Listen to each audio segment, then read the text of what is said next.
إلا على الظالمين أشهد أن لا إله إلا الله الملك الحق المبين وأشهد أن سيدنا محمدا عبده ورسوله الصادق الوعد الأمين اللهم صل وسلم وبارك على سيدنا محمد وعلى آله وصحبه أجمعين أما بعد أعوذ بالله من الشيطان الرجيم بسم الله الرحمن الرحيم إلى حضرة النبي المصطفى رسول الله صلى الله عليه وسلم وعلى آله وأصحابه وأزواجه وذريته وأهل بيته الكرام وإلى حضرة جميع الأولياء والصالحين والمؤلفين خصوصا مؤلف هذا الدين وذريته وسلسلته وإلى جميع الشيخ والشيخ والشيخ وبمعونة أبي وأمي وبركته ونفعنا بأمه وعلى بركتهم إلينا في دارنا غفر الله لهم والفاتحة. أعوذ بالله من الشيطان الرجيم بسم الله الرحمن الرحيم الحمد لله رب العالمين الرحمن الرحيم مالك يوم الدين إياك نعبد وإياك نستعين اهدنا الصراط المستقيم صراط الذين أنعمت عليهم غير المغضوب عليهم ولا الضالين آمين. رب اشرح لي صدري ويسر لي أمري واحلل عقدة من لساني يفقهوا قولي اللهم نور قلوبنا بنور هدايتك كما نورت الأرض بنور شمسك أبدا أبدا برحمتك يا أرحم الراحمين آمين يا الله يا رب العالمين. Para jemaah kaum muslimin rahimakumullah, puji syukur kita panjatkan kehadirat Allah. Alhamdulillah Allah berikan kita semua hidayah dengan tanda kita senang melaksanakan kebaikan, di antaranya ibadah pada saat ini kita bisa memanfaatkan waktu kesempatan yang telah Allah berikan kepada kita semua melalui usia yang Allah panjangkan. Karena waktu itu adalah salah satu benda, salah satu hal yang sangat mahal adalah waktu, sehingga siapapun orangnya tidak bisa membeli waktu. Kalau sudah lewat ya lewat, kalau sudah lewat tinggal nanti mempertanggungjawabkan waktu di hadapan Allah.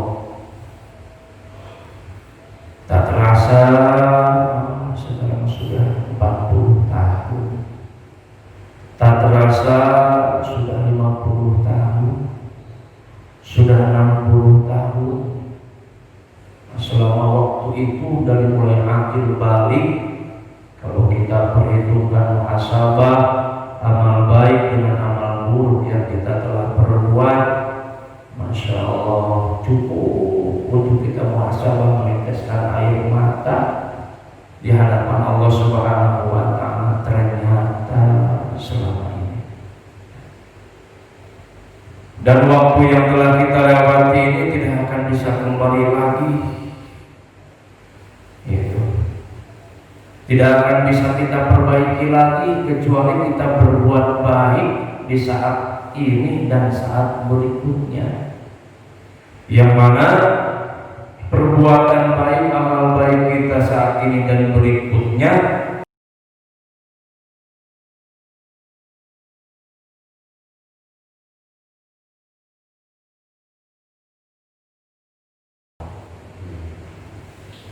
sebagaimana Rasulullah Shallallahu Alaihi Wasallam pernah bersabda, ittaqillaha haitsuma kunta wa atbi'is sayyi'atal hasanata tamhuha. Takutlah kamu kepada Allah di mana saja kamu berada, wa atbi sayyi'atal hasanata, dan ikutilah keburukan yang telah kamu perbuat dengan kebaikan. Setelah kita pernah berbuat salah, maka berbuat baiklah. Tampuha, niscaya kebaikan yang kau perbuat saat ini akan menghapus dosa yang telah kau lakukan saat yang lalu. Kalau selama ini kita sholatnya itu salah, kenapa bisa tahu salah?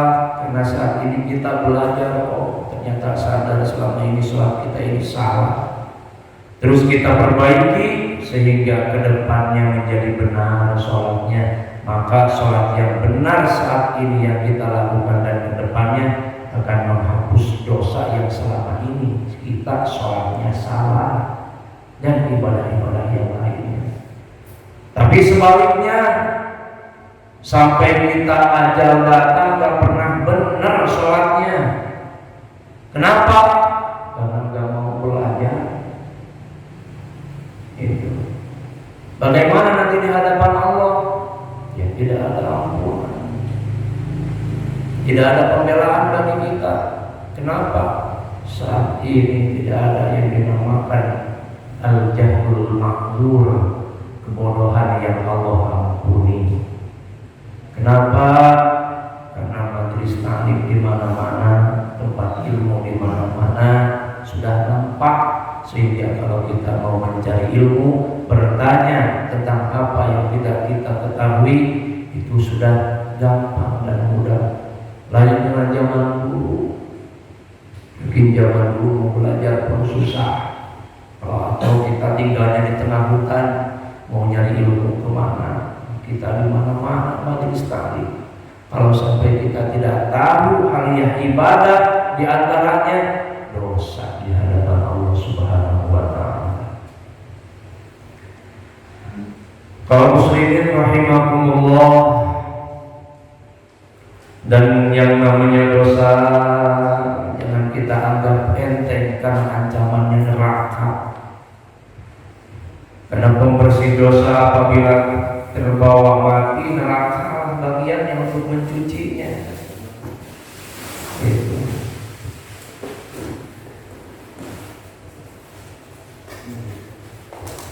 Nah, untuk itu kita senantiasa berharap kepada Allah Subhanahu wa ta'ala, mudah-mudahan dengan amaliyah yang mungkin kita perlu maksimal melaksanakannya, meskipun kita masih terbatas dalam melaksanakan amal soleh, mudah-mudahan itu menjadi salah satu yang mendatangkan keridhaan Allah Subhanahu wa ta'ala dan menjadi kifarat atas dosa-dosa kita semua. Amin ya Allah ya Rabbal alamin. Kaum muslimin rahimakumullah, itu saudara muqaddimah, dan saat ini kita lanjutkan kembali kajian ilmu fikih dan melanjutkan pembahasan tentang ibadah kurban.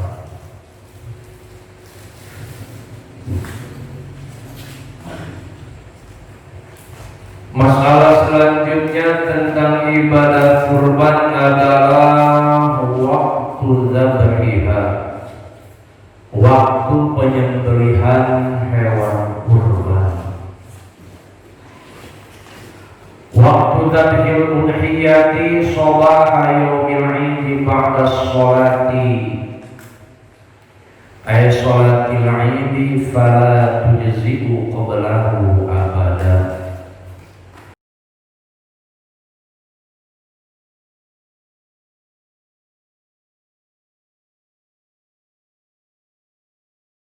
Dan setelah sholat sunnah Id. Pertama dilakukannya pagi-pagi, yang kedua setelah sholat Id. Itu awalnya. Itu sampai kapan? Sampai hari yang terakhir daripada hari Asyura. musyrik. Maka dari itu tidak sah kurban, menyembelih kurban apabila dilaksanakan sebelum sholat Id. Terus sholat Idnya kapan? Nah, sholat Id itu yaitu waktu duha. Waktu duha itu kapan? Waktu duha itu singkatnya 2 jam 10 menit setelah waktu subuh. Gitu. Kalau sekarang subuhnya jam 5 kurang 15 menit, berarti waktu duhanya jam berapa? Jam 7 kurang 5. Nah, jam 7 kurang 5 menit itu mulai saatnya sholat Id. Setelah sholat Id baru mulai waktu penyembelihan kurban. Mau agak siang silakan, lebih pagi lebih baik. Kalau lebih pagi berarti selesainya lebih cepat. Kalau selesainya lebih cepat berarti pembagiannya pun lebih cepat selesai. Soalnya kasihan orang yang sudah menyiapkan arang buat nyate, udah nyiapin bumbu, dagingnya mana? Bukan datang, karena kelamaan pergi keluar, dagingnya digantungin di pintu. Mohon maaf saya jantungin, diambil kucing, bukan rezeki. Nah itulah, jadi harus setelah sholat Id pelaksanaan sholat Id. Berdasar sabda Rasulullah sallallahu alaihi wasallam, man dzabaha qabla sholati fa innama yadbahu li nafsihi wa man dzabaha ba'da sholati faqad tamma nusukuhu wa asaba sunnatal muslimin. Barang siapa menyembelih kurban sebelum sholat Id, maka ia menyembelih untuk dirinya sendiri. Ya, artinya bukan kurban kalau untuk sendiri, karena kurban itu untuk orang lain. Makanya yang mantap itu kurban itu setelah diserahkan ke panitia udah nggak usah nanya-nanya. Kepalanya kemana ya? Kakinya kemana ya? Itu udah urusan panitia.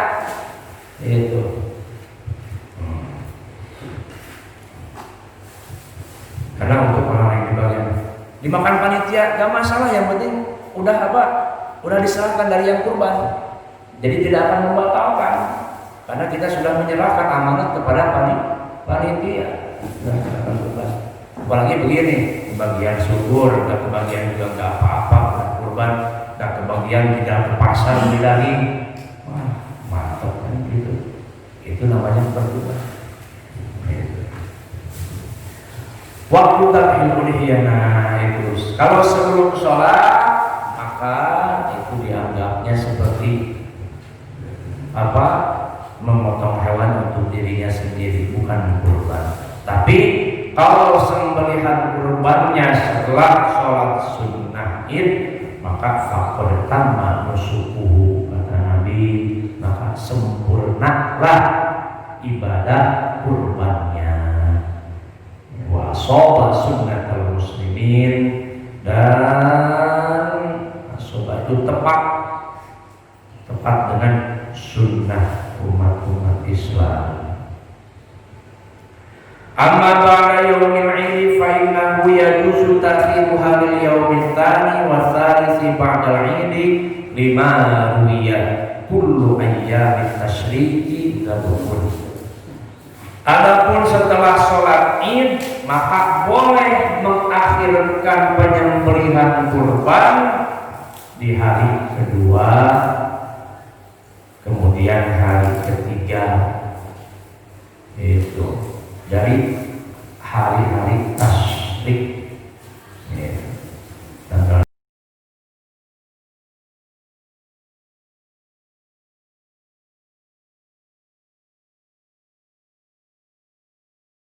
kullu ayyamit tasyriqi dzabhun atau dzibhun. Kata Nabi, setiap hari-hari tasyrik itu adalah penyembelihan kurban. Bahkan rencananya kan saat ini ya pas hari setelah hari H, karena pas hari H itu hari Jumat kan mau ibadah Jumat itu, maka lebih leluasa dari mulai tanggal 1 hari tasyrik yaitu hari Sabtu. Silakan, tidak apa-apa ya, boleh. Kemudian ma yusta'abbu 'inda dzabhiha. Nah, pelajaran Pak.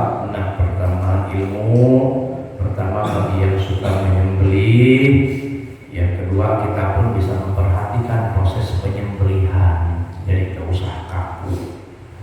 Pertama, yang disunnahkan ketika menyembelih kurban,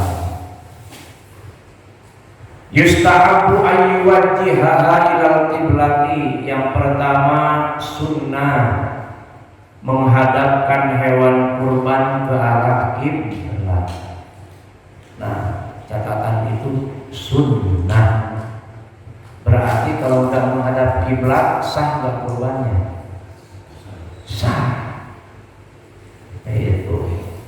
Kalau nggak menghadap kiblat pun sah kurbannya. Tapi kalau bisa hadapkan ke arah kiblat, itu ada pahala tambahan. Sehingga dengan kita paham tentang ini, ketika posisinya terdesak, itu terdesak gak usah ngotot, gitu. Pernah satu kejadian, gitu.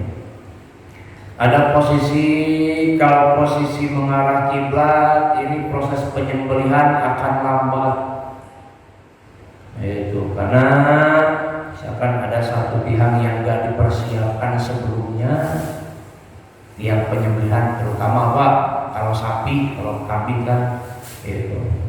Ada tiang yang misalkan tempat nih enak buat motong satu tempat ini, tapi nggak menghadap kiblat.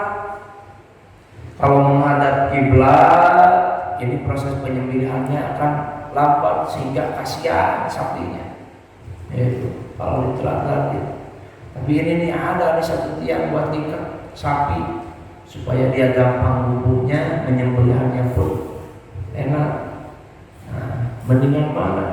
Ya mending ambil yang lebih cepat, pemotongannya lebih lancar meskipun tidak menghadap kiblat. Jadi jangan tidak usah potong.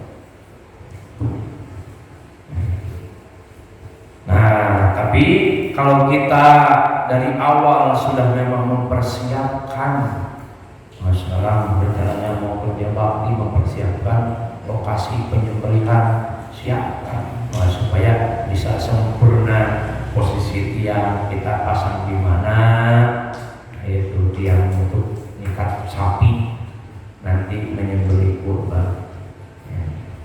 Sehingga nanti proses penyembelihannya pun berluasa dan bisa menghadap kiblat. Ya.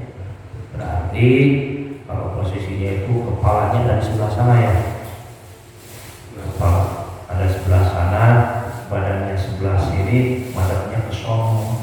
Berarti tiangnya itu ada di sebelah sini. Yaitu sapi jatuh ke sini, ikat kakinya, tarik ke belakang, menghadap ke sono. Di enak penyembelihan, kanan kiri bisa megang kepala.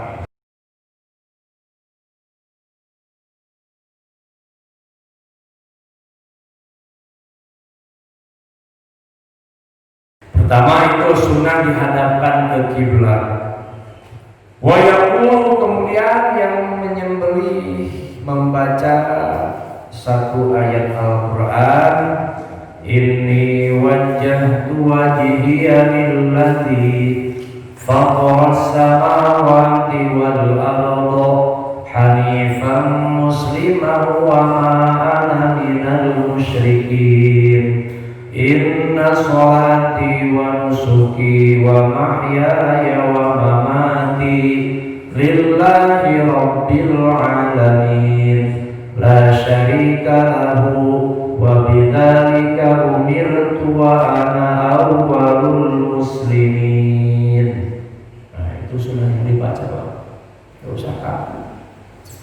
Itu kalau mau kurban termasuk mau menyembelih hewan akikah pun ini apa? Inni wajjahtu wajhiya lillazi fataras samawati wal arda hanifan musliman wa ma ana minal musyrikin. Inna sholati wa nusuki wa mahyaya wa mamati lillahi rabbil alamin la syarika lahu wa bidzalika umirtu wa ana awwalul muslimin. Nah, baca itu sebelum potong itu. Potong ayam baca, ya apa ibadah itu, tapi bukan kurban kalau ayam. Jangan maksain, diikat pakai tambang, nah, biar apa kelihatan kurban. Itu baca. Wa idza basha'a dzibha ayyaqula bismillahi wallahu akbar. Ketika goloknya sudah siap untuk disembelihkan, ya sudah siap nih, baca bismillahi Allahu akbar Allahumma hadza minka wa laka. Wah, yang tajam goloknya. Awas karena grogi kebalik lagi, udah tajam kebalik. Nah, itu intinya. Tapi kalau untuk wajibnya yang penting baca bismillah jadi kurbannya.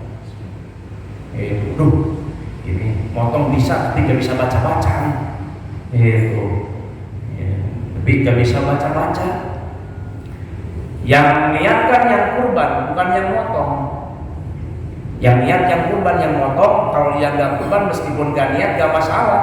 Yang penting baca bismillah yang motong. Manggil jagal. Kalau kedengaran baca bismillahnya bagus. Bismillahirrahmanirrahim. Yang niat ya peserta kurban. Makanya kalau bisa ya dibawa dulu, diingatkan dulu. Silakan yang kurban dengan sapi ini. Itu siapa saja, panggil 1, 2, 3, 4. Yo, silakan niat kurban. Itu gimana niatnya? Ya pakai terjemah aja sesuai dengan bahasa kita. Niat saya kurban lillahi ta'ala, udah cukup. Kurban untuk siapa? Kalau kurbannya misalkan untuk yang lain disebutkan niat saya ibadah kurban untuk almarhum bapak saya. Nah, niat saya kurban untuk anak saya si Anu. Niat saya kurban untuk kakek saya, siapa saja silakan. Nah, setelah itu baru yang potong yang tinggal potong. Bismillahirrahmanirrahim itu minimalnya. Tapi sunnahnya yang tadi baca dulu ayatnya, baca yang tadi, kemudian baca bismillah, baca takbir, kemudian baca Allahumma hadza minka wa laka. Allahumma ya Allah, hadza kurban ini minka darimu wa laka dan untukmu. Gak ada punya kita. Itu ternyata punya Allah semuanya. Dari Allah dan untuk Allah, itulah kurban. Selanjutnya sihatul wakalati fiha. Boleh mewakilkan penyembelihan kurban.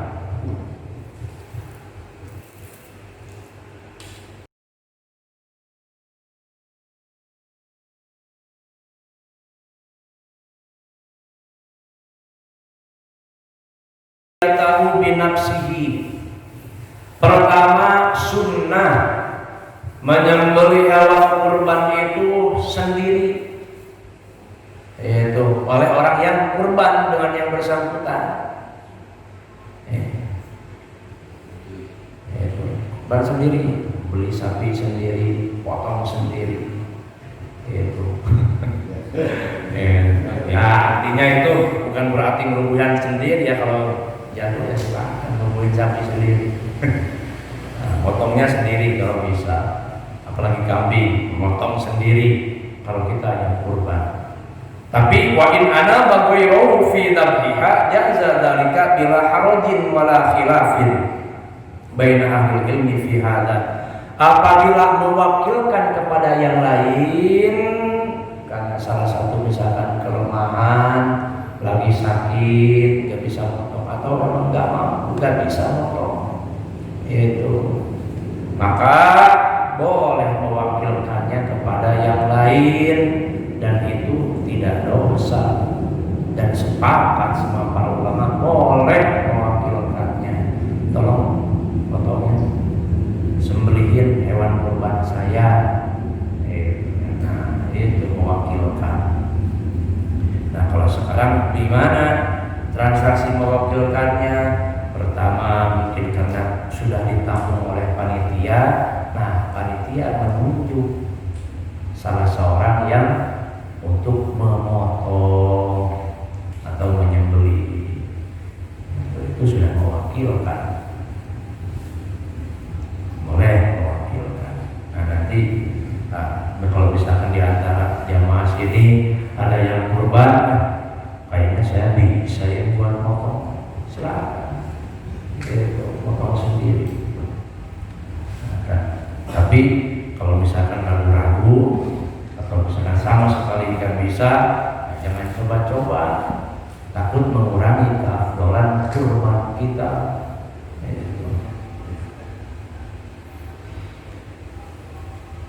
Selanjutnya qismatuha al-mustahabbatu, pembagian daging kurban yang disunnahkan.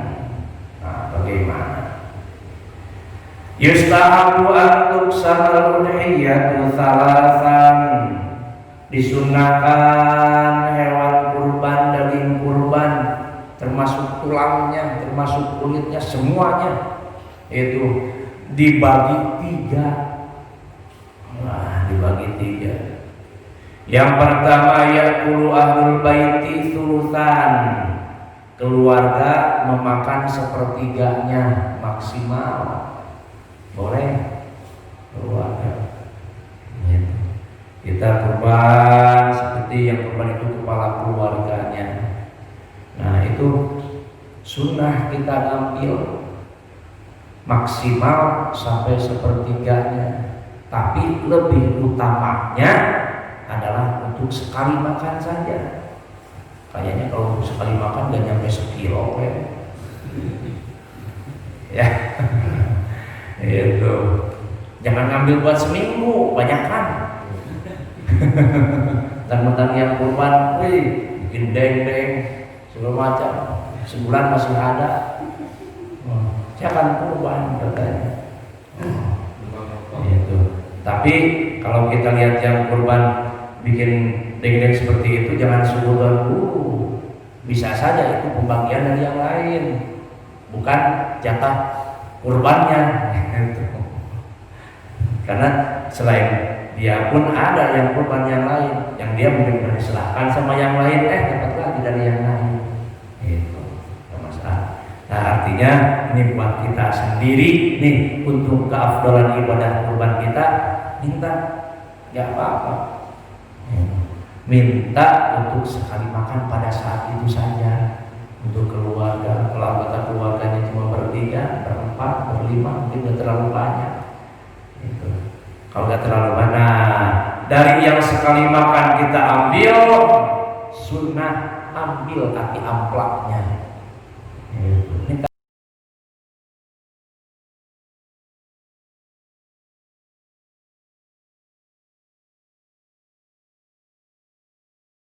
Kemudian yang sepertiganya itu disedekahkan. Berarti kalau yang namanya sedekah itu untuk fakir miskin, sepertiganya silakan. Ini sunnah nih, bukan wajib ya. Kemudian wa yuhduna li asdiqaihim ats-tsulutsal akhar, terakhir sepertiganya dihadiahkan bagi kerabat-kerabat dekatnya. Jadi kalau kita gabungkan dari yang sepertiga, pembagian hewan kurban itu lebih leluasa. Yaitu lebih leluasa. Tidak harus hanya ke fakir miskin, tidak harus hanya kepada orang muslim, dan muslim pun silahkan kasih. Kalau kita posisinya komplek di sini di tengah-tengah wilayah yang namanya tetangga, rata semua, jangan sampai ada yang kebagian. Mau muslim ataupun muslim, kaya ataupun tidak, semua kebagian. Itu. Nah, itu adalah pembagian daging kurban. Ya, lain dengan zakat. Itu. Kalau zakat non muslim tidak boleh menerima zakat, menyerahkan kepada muslim meskipun itu miskin, meskipun itu fakir. Nah, di qaulihi sallallahu alaihi wasallam, kulu wadakhiru wa tasaddaqu. Wa yajuzu ayatasaddaqu biha kullaha kama yajuzu an la yahdaru minha syai'an. Boleh mensedekahkan semua daging kurban, sama seperti tidak dilarang untuk yang kurban ngambil sedikit pun dari hewan kurban. Saya nggak mau makan semua, nggak mikir, semua diserahkan. Jangan, kalau tadi kan dianjurkan ngambil sedikit, itu buat sekali makan. Ini sama sekali nggak ngambil, nggak masalah, silahkan, itu boleh.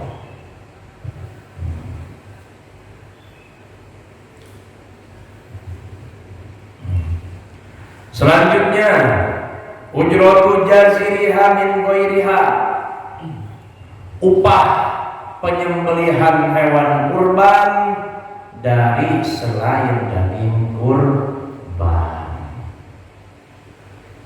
La yutajaziru ujrata amalihi minal udhiyati, tidak diberikan upah yang memotong kurban dari daging kurban.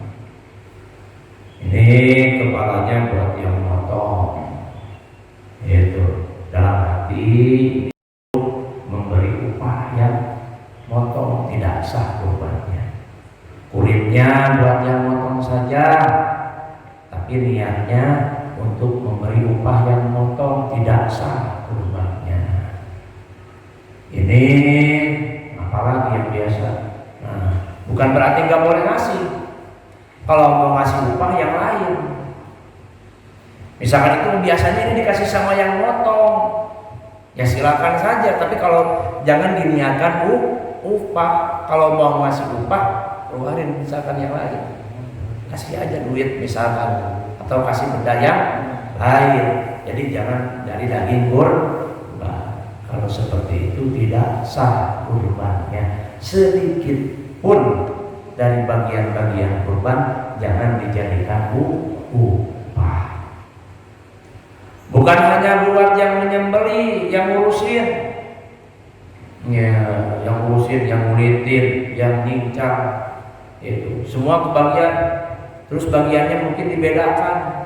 Ini yang ngurusin, ini yang lain kebagian 1 kilo, ini karena ikut gabung ngulitin dikasih 2 kilo. Kalau niatnya melebihkan itu untuk memberi upah yang kerja, itu tidak sah. Apa? Udah, meskipun dibedakan, niatnya hanya sedekah saja atau hadiah. Kalau mau ngasih upah, kasih rokok, kasih apa saja.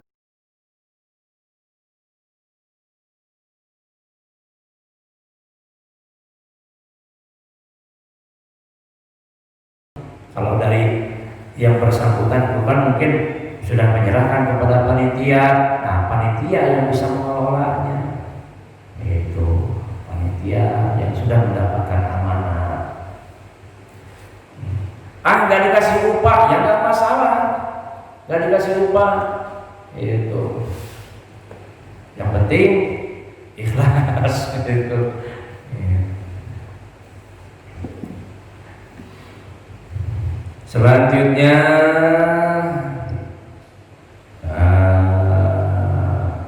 amaroni Rasulullah sallallahu alaihi wasallam an aquma ala budnihi wa an atasaddaqa bil humiha wa juruhiha wa jilaliha wa alla uqtiyal jazira min hasyai'an. Nabi pun memerintahkan aku, kata Sayyidina Ali, untuk mensedekahkan semuanya, dagingnya, kulitnya, tulangnya, dan memerintahkan kepadaku untuk tidak memberikan yang memotong dari hewan kurban syai'an sedikit.